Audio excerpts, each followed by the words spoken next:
So my name is Dennis Gill with the Americans in Wartime Museum. Today is 22 January 2021.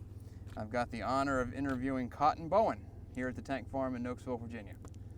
Sir, if you could just tell us a little bit about yourself. Where were you born? Where'd you grow up? Things like that. I was born in Washington, D.C., and my father is a public health service officer, so I grew up in Bethesda, Maryland. Went to Lehigh University and took ROTC there, and took a commission immediately on graduation, was on active duty, and spent the usual schools, Armor School at Fort Knox. Then I went to Red Eye School at Fort Bliss, and then in January of 70, I reported into my first unit, which was the E Troop, 2nd Squadron, 2nd Cavalry Regiment in Bamberg, Germany. Did you have any other family members that were military? I had a great uncle who was a surgeon in World War I. Okay. That's about it. Okay. And why did you join the military? That was back during Vietnam, and I figured if I don't join on my own volition, I'll get drafted. So I'll join on my own terms. Right. So I took ROTC and asked for a commission in Armor Branch, which the Army was more than happy to give me. And since I was a distinguished military graduate, I was able to choose my first assignment. And I asked for Germany. I figured I'd like to find out about this Army before I go to Vietnam and do it for real. Right. And what were your impressions of the Army? That was back in 1970, Army was not a happy place. There was a lot of anti-war feeling, anti-army feeling, anti-military for that matter. Right. And I found that a lot of the soldiers that were in the Army really weren't terribly pleased to be there. Right. We saw the initials FTA on walls in the barracks areas all the time. I don't think I have to explain what FTA means. Yeah. And the good thing was that the unit I was in was a very busy unit. We patrolled the East German Czech border from Coburg, Germany, around to Marktredwitz, Germany, which included both East Germany and Czechoslovakia. So we spent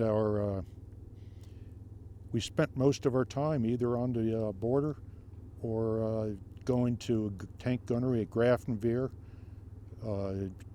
maneuvers at Hohenfels. We'd get back, and one of the troops, we had 3 cav troops in the unit, and one of the cav troops immediately went back to the border as soon as we got through with training. Out of my wife and I, when we flew home after 3 years in Germany, figured out that out of 36 months in country, she and I lived under the same roof for 9 months. Wow. So it was a true test of your marital bliss too. Yeah.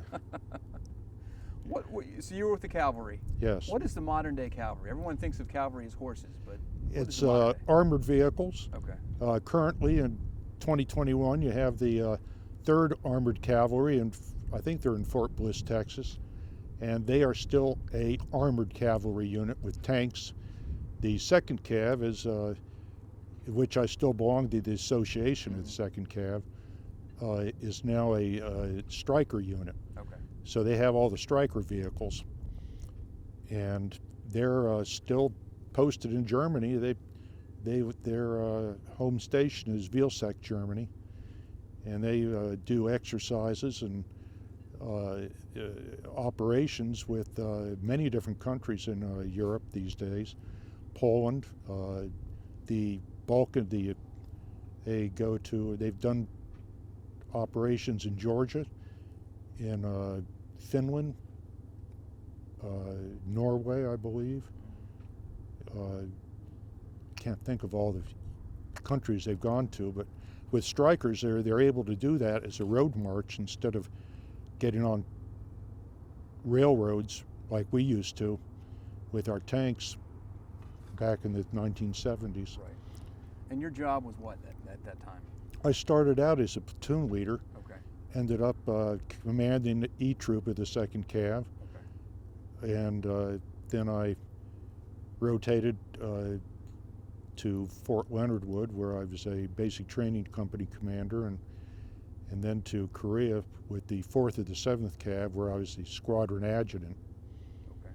And your mission, at least early on when you were in Germany, was to hold back the Soviets and prepare for an invasion of Germany. We were the very point of the spear in Germany. The cavalry units were the ones that went forward, met the Russians or the Soviets when they came across the border, and our mission was basically to delay them for as long as we could and trade space for time. And those of us that survived would then do a passage of lines through the main line of resistance and go back and lick our wounds and try to recuperate. Right. And then you had various assignments from there, and eventually would lead up to the Gulf War. Yes, when I got out of active duty in 1975, I joined the reserves. Okay. And I very quickly found out there were no armor units or cavalry units in the reserves that were within any range that I could commute to. So I joined the 220th Military Police Brigade in Gaithersburg, Maryland. And I changed branches to military police. So I then worked with the brigade headquarters in Gaithersburg for 7 years and became a battalion executive officer for the 2nd Battalion 8830th MP One Station Unit Training Brigade out of Fort Meade, Maryland. Okay. Tell us about, so you were a reservist during the beginning during the invasion of Kuwait. Yes. You were in the reserves at that point. I was in the reserves at that point, Okay. and they started activating reserve units. Okay. And my commanding general called me one day and said, "Bowen, got a job for you in Desert Shield. You want it?" So I told him I'd have to talk to my wife, and as it was, she worked for the agency, and she didn't get home until 11 o'clock that night. And her first comment was, "Man, what a day it was." And I said, "Yeah, it hadn't ended yet. Guess what? Right. I'm going to Desert Shield." And you were at that point, you weren't in the cavalry at that point? No, I You were wasn't. I was military police. Okay. And I took command of the 400th MP EPW battalion,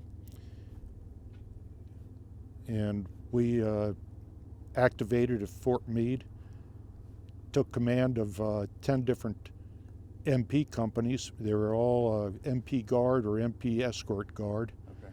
And we transferred to in early December to Saudi Arabia and moved around doing security jobs for a month, and then moved up to King Khalid military city way up in the desert, and we built prisoner of war camp near a city called Hafir al-Batin. Right. And we then started taking in prisoners when these Iraqis started surrendered in droves to us. In the end, we processed 23,261. Right. But who's counting? Other people that I've interviewed and talked to that were there said that was one of the biggest surprises to them, and the thing that they weren't prepared for was dealing with all the POWs, the Iraqi POWs. There were just so many of them that overwhelmed them. There were so many of them, yes. We ended up with 4 different camps. I served in one of the camps at Hafir al-Batin. There was 2 there, and we broke it down into 500-man compounds. And the good thing was that the Saudis had a very good supply system, and we could buy virtually anything we wanted. Mm-hmm. The Saudis provided us with my unit with $10,000 cash a week. Wow. so we could go out and buy anything the Army supply system couldn't supply. And the Iraqi prisoners were actually very well behaved. They came in expecting to be badly treated, and when in fact, we had one group of Republican Guard that came in, and they stood in the compound all night yelling and pumping their fists at us. And the next morning, when the same sun came up, the interpreter went out with a bullhorn and said, "Well, if you gentlemen would line up, we will now have breakfast." And they all looked at each other like, "What? We never got fed breakfast when we were prisoners with the Iranians." And they lined up, we fed them breakfast, and then started the process of administratively dealing with them. They got physicals, they got new clothes if they needed them, they got shoes if they needed them, or flip-flops anyway. And they got 3 meals a day and a soccer ball to keep them occupied. And you ever seen 100 guys play soccer at one time? It's pretty amazing. Right. How long were you there? We were there for approximately 6 months. 6 months. Is there anything that stands out? Any incidents or events that come to mind? Oh, gee. We had one time, I went down to inspect the front gate to the holding areas, and there was a little white car sitting in front of the gate. I got one of the guards and said, "What's this car doing here?" And he says, "Oh, we had some prisoners come in it last night." I said, "What? That's rather odd. There's got to be a story here." And he says, "Well, the escort guards picked them up to the core holding cage, and they had the convoy all ready to go with 18-wheeler trucks, and each truck had its manifest. And all of a sudden, this little white car came bouncing across the desert, and these 2 Iraqi soldiers jumped out, threw their hands up in the air, and said, 'We surrender. When do we go to the prisoner of war camp?' And the guards told them, 'Well, we already have our manifest, and the trucks are all filled. We can't put you in a truck, be too tight.' And they said, 'Well, we have our own car. Can we drive?' So they shook the car down for weapons, gassed up the car, and the car followed. Here went 10 18-wheelers with a little white car following down to the prisoner of war camp." That is odd. Yes, it was. So it didn't, I guess their conditions that they were living in and fighting in were so atrocious That's true. that being a prisoner of war was 3 square meals a day. Before Desert Storm started officially, the Saudis were getting deserters from the Iraqi army coming across the border begging for food because they were even out there before the war started. The Iraqi army couldn't keep them fed. Right. And of course, when we cut off their supply lines, and it just got that much worse. Right. So were these people, did they not believe in the cause, or was it just, Well, here's another story. A lot did not believe in the cause. When the first repatriation took place, about 500 soldiers were sent back to Iraq, back to the Iraqi army. And on a tangent, one day one of my prisoner of war processors looked up and looked at the prisoner across from him and said, "I've seen you before. Why are you here? I processed you back a few weeks ago." And he went and he told the story that he had been just recently repatriated, and when the Iraqi army interviewed him, they asked him if he would fight for Saddam again. He said, "Well, yes, I'll do that." And they said, "Well, good. Here's 2 weeks of leave. Go back, see your family, and then report back for duty." Well, he really didn't want to, but he was smart enough to say yes. Yeah. And as it turned out, his friends that all said no were ushered through a separate door, and they were shot. He went back to his family, and after a week with them, he filled a gunny sack up with food and water, and put on a good pair of walking shoes, took the bus as far south as he could go, and then started walking across the desert and surrendered to the first U.S. patrol that found him.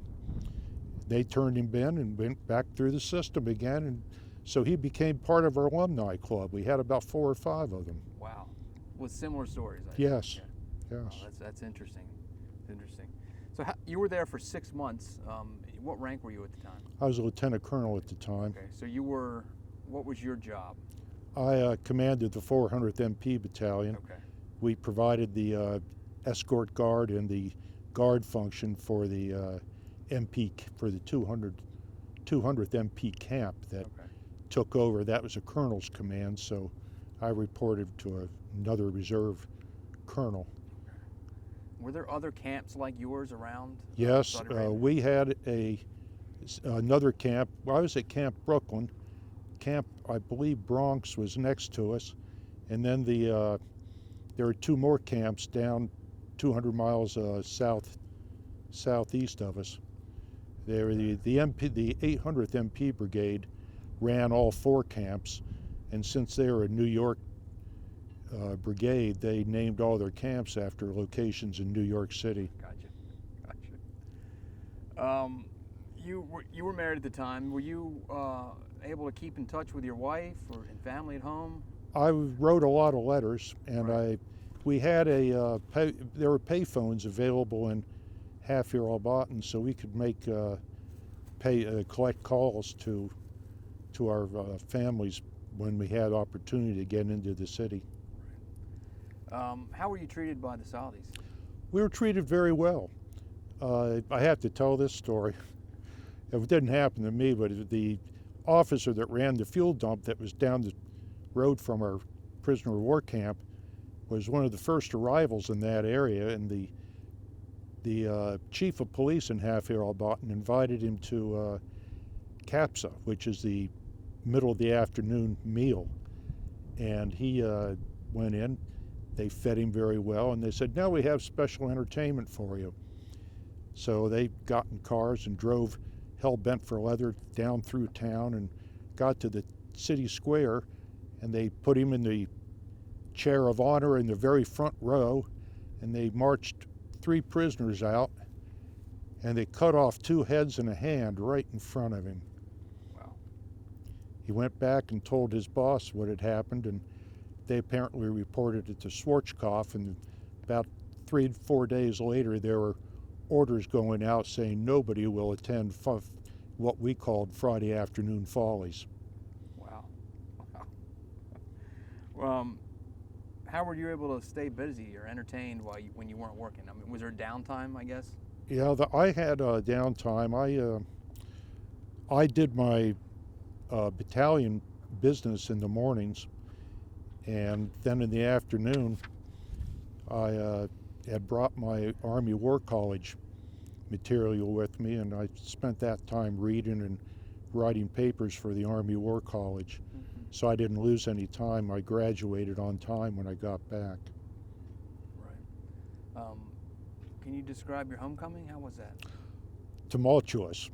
They flew us into Andrews Air Force Base, and the buses took us to Fort Meade, to the gymnasium where all our families were gathered, and there must have been 500 people in that gymnasium, all of them screaming and yelling at the same time. The post commander came out, tried to make a speech, and ultimately he just threw his hands up and said, "Go find your soldier." You served in the Army in the late 60s, early 70s. Yes. From your perspective, how did the Army change from that time to the Gulf War? Well, the big change, of course, was the draft ended. Right. And I think the attitude of the soldiers changed mostly. I won't say the quality changed, because you still get people of all types, but the attitude of the soldiers changed, and after the draft ended, the people that joined the Army wanted to be there. A lot of the draftees didn't want to be there, and as soon as their 2 years were up, they were out.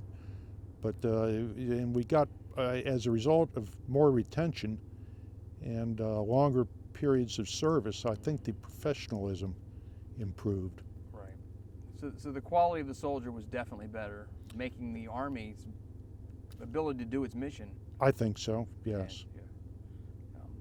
You looking back on your service? Well, let me before I ask that question. So after the Gulf War, you come home, you just resume. I resumed what you were doing doing reserve before. duty. Same thing you were doing before. I went back to the, I became the deputy commander of the 220th MP Brigade, and I worked for a 1-star, and I then commanded an Army Reserve School up in Wilmington, Delaware, and one afternoon the 1-star I worked for called me and said, "Bowen, I've got a job for you at Fort Meade, commander of the 8830th Training Brigade. You want it?" I said, "Sure, I'll take that." So I finished up 3 years doing that, and spent another 2 years as the deputy commander of the 220th MP Brigade, and retired with 30 years of service. Now, were you full-time reservist or part-time? Part-time. Part-time. How does that work for an officer? Is it the same, 1 weekend a month, 2 weeks a Well, year? you know, there's several great lies in the world. One of them is the checks in the mail. Right. The other one is 1 weekend a month, Right. and 2 weeks during the summer. My typical year was every Wednesday night I was at the unit for meetings and planning. I usually spent at least 2 weeks of the month on duty out at the unit. One was for drill and one was for active duty of some type, either training or planning. We had real life mission. The 220th one, during the time that it existed, had the responsibility of running the MP rear area for any of the units that were in Desert Storm, or they didn't go to Desert Storm, but they went to Afghanistan, they went to Iraq. But I had retired by that time, so I'm really not familiar with what all they did. As you look back on it, how do you think that your time in the military, specifically your time overseas in Saudi Arabia during the war, has shaped your life or affected your life in any way? Well, it was a time of growth, but the unit that probably taught me the most was the 2nd Cavalry. It was a busy unit. You had to have your wits about you. I learned an awful lot of things. I was technically qualified to be an officer, but I learned a lot about managing people. That's something the college doesn't teach you very much. I learned an awful lot about managing people and getting along with people when I was in Germany. Right. One of the missions of this project is to capture and preserve stories like yours. As you know, and I think that's been evident for the last few years, history's not being taught, and when it is, it's not being taught correctly. So we're hoping somebody might watch this in 50 or 100 years, someone who's interested in history. What kind of message would you like to send someone that might hear this? Well, I will say that I'm glad I did it. I'm glad I finished, and I'd do it again if I had the chance to do it again. Right. It was a wonderful experience. Not every day is a good day, though. Right. There are some bad days, and some days are extremely bad, but it's worthwhile doing. So you would highly recommend it to someone who's thinking about it? I would. Military service. I would. Well, I thank you, sir, for your service. I thank you for taking the time to tell your story. Well, you're welcome, and thank you for the opportunity to do the interview. My pleasure.